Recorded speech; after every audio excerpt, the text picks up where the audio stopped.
Hi, my name is RJ Powell. I'm the priest in charge at St. Andrew's Episcopal Church in Maryville, Tennessee.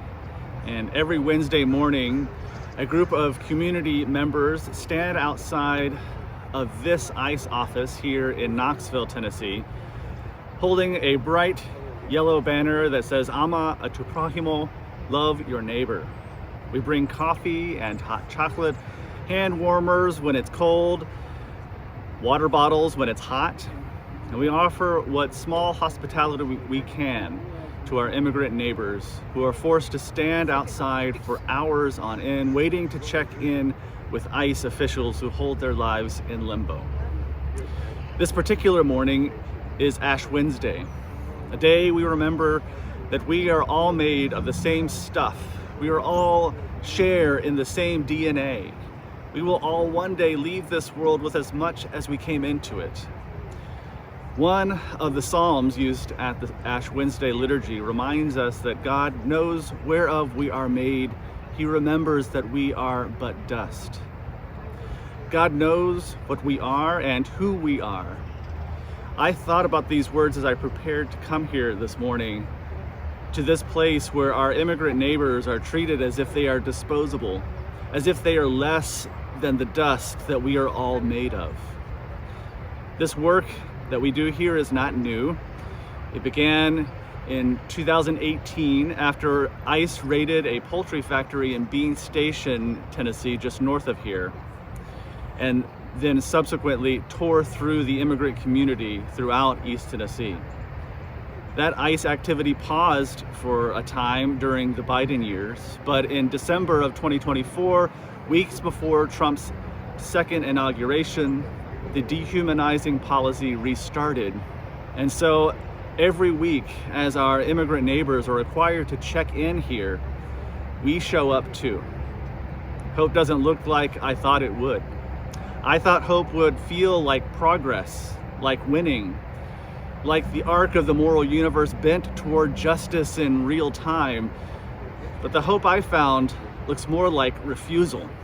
The stubborn, irrational refusal to abandon people when the world has decided that they are disposable.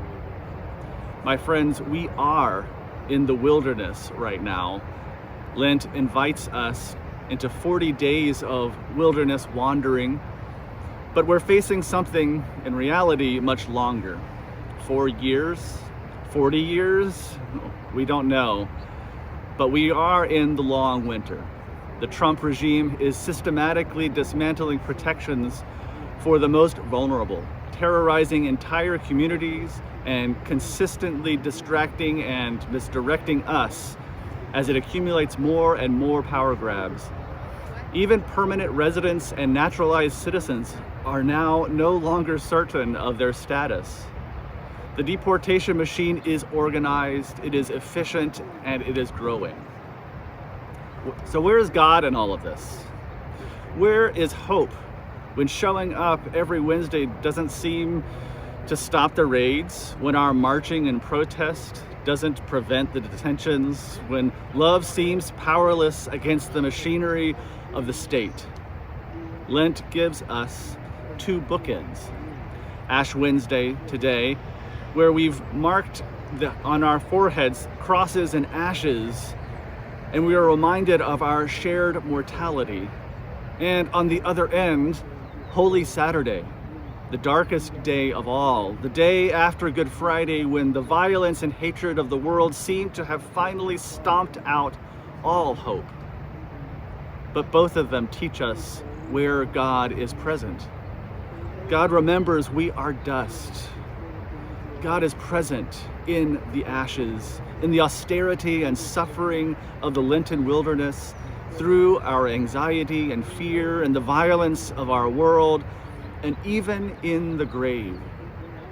In the places the world has abandoned, and when all hope seems lost, we're shown that it is there that God is. On Ash Wednesday, we are marked on the foreheads with a cross of ashes, the same sign used at our baptisms, when we are anointed with oil and marked as Christ's own forever. You carry that mark every day even when it is invisible. On Ash Wednesday, it becomes a visible sign again, if only for a few hours, a physical reminder of our shared humanity with all who suffer, with those who are forced to leave their homes because of war or violence, with those who now live among us as strangers, with those who have lost their homes to addiction or lost their families because of their gender identity or sexuality, with our immigrant neighbors standing in the cold outside the ICE office. The word Lent means light. Yes, we recognize our weaknesses, our mortality, and the suffering of the world, but we are not called to sit in our ashes and brood.